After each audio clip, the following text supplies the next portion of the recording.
अरे भाई 9 बज गए क्या?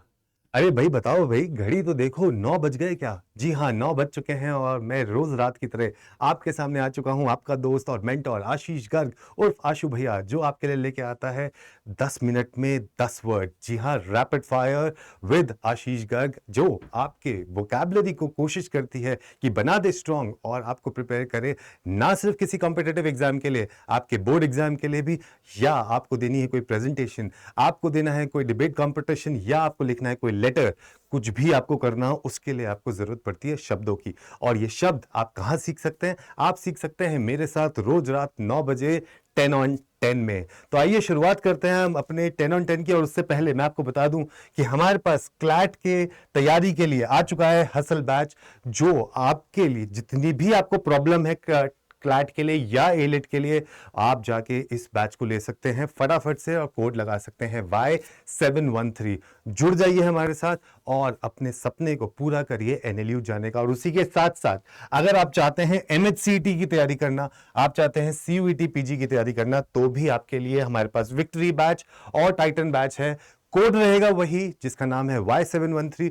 जुड़ जाइए हमारे साथ फटाफट से और अपनी तैयारी को दीजिए एक बूस्ट। तो आइए चलते हैं हम अपने पहले वर्ड की तरफ, और पहला वर्ड है हमारे लिए ameliorate. Ameliorate is what?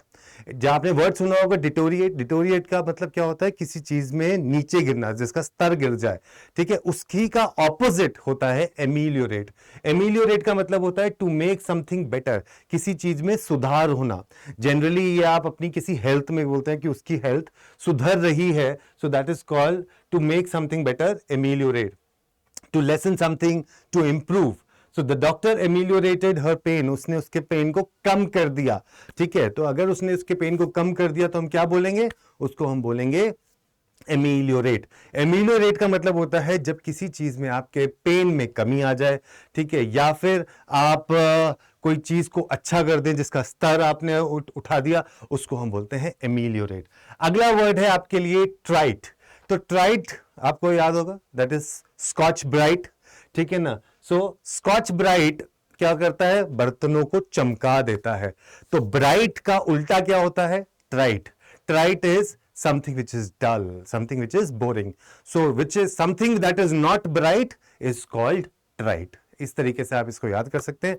So trite is something that is not bright, something that is dull, boring, unoriginal, lacking freshness, ठीक है ना, जो बिल्कुल ही सेम हो, हमड्रम हो, बोरिंग हो, उसको हम बोलते हैं ट्राइट। अंकित यूज्ड वेरी ट्राइट क्लीशेज। कहीं होता है ना जो बहुत पुराने और घिसे पिटे से डायलॉग जो बोलते रहते हैं, उधर घिसे पिटे dialogue is ट्राइट।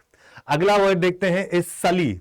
Now what is sully? Sully is something that is soily, something that is dirty, ठीक है। तो something to make dirty, to spoil, to tarnish, ठीक है ना, किसी चीज को गंदा कर देना, किसी की इमेज को धूमिल कर देना, जिसको हम बोलते हैं टार्निश कर देना, tarnish the image. So don't सली योर पेरेंट्स रेप्यूटेशन, मतलब अपने पेरेंट्स की रेप्यूटेशन को आप खराब मत कीजिए, उसको बोलते हैं हम सली। Sully is something that is dirty या स्पॉइल, आपने किसी चीज को खराब कर दिया, दैट इज कॉल्ड सली। अगला वर्ड देखते हैं इनर्ट। तो आपको पता होगा इनर्ट गैसेस होती हैं, ठीक है, आपने पढ़ा भी होगा inertia, tendency to not move, something that is stagnant, not in motion. So something that is inactive, immovable, उसको हम बोलते हैं इनर्ट, ठीक है ना। तो inert is Ravi was completely inert after trauma. कई बार होता ना कि आप चुप, बिल्कुल सन्न खड़े हो आफ्टर दैट ट्रॉमा, मतलब you are not able to react, you are not able to respond to anything, that you are completely dull, you know, inactive, without any energy, without you know moving here and there, you are just stagnant, ठीक है, without motion, motionless, उसको हम बोलते हैं inert. अगला word देखते हैं हमारे पास इज अमैलगमेट। अमैलगमेट क्या होता है? जब आप किसी चीज को जोड़ दे, संधि जिसको बोलते हैं हम हिंदी में, उसको बोलते हैं हम अमैलगमेशन।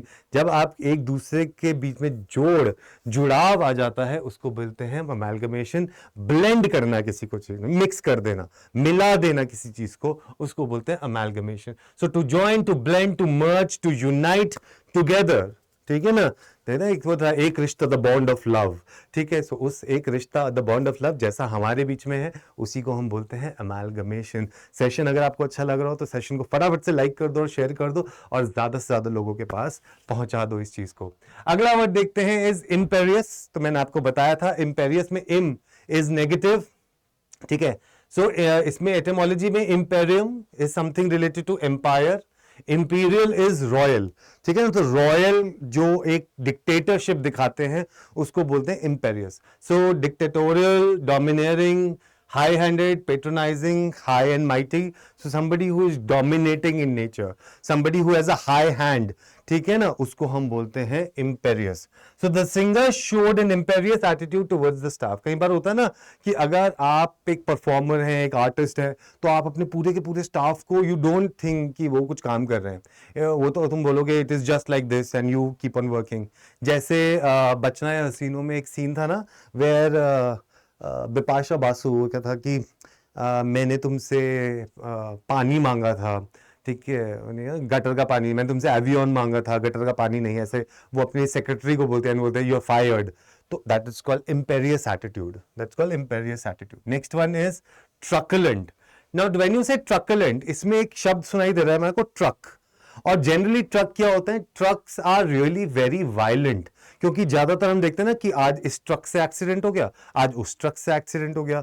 सो truck is what, truck is violent, so that is called ट्रकुलेंट।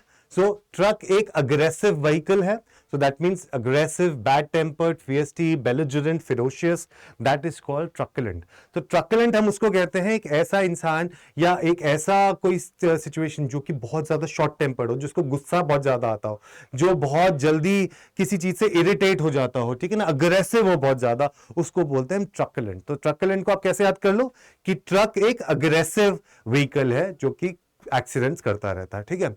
अगला वर्ड देखते हैं, अगला word is itinerant. So itinerary is a journey, just like bunny.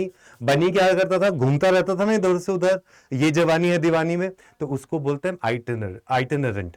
Itinerant is a person who is a traveler, जिसको घूमने का शौक हो, traveling from place to place, a traveler. इसी को एक और वर्ड हम बोलते हैं जिसको बोलते हैं हम peregrinate. So peregrinate क्या होता है, peregrinate is something that is यूं ही चला चल रहा ही यूं ही चला चल, so that is called itinerant. So Bunny lived as an itinerant, Kabir is an itinerant photographer, जो कि मस्त मौला इधर उधर घूमते रहते हैं बस, ठीक है, उसको बोलते हैं itinerant. अगला वर्ड है inundate. Inundate का मतलब होता है समथिंग जो कभी खत्म ना हो, you are flooded with something. So to flood, to cover with water, to be overwhelmed, to be swamped with work, ठीक है ना, कभी कोई फ्लड आ गया तो you were inundated with water, you were inundated with work, मतलब बहुत ज्यादा काम आपके पास आ गया है, उसको बोलते हैं इनंडेट या इनंडेशन। फिर आता है रू।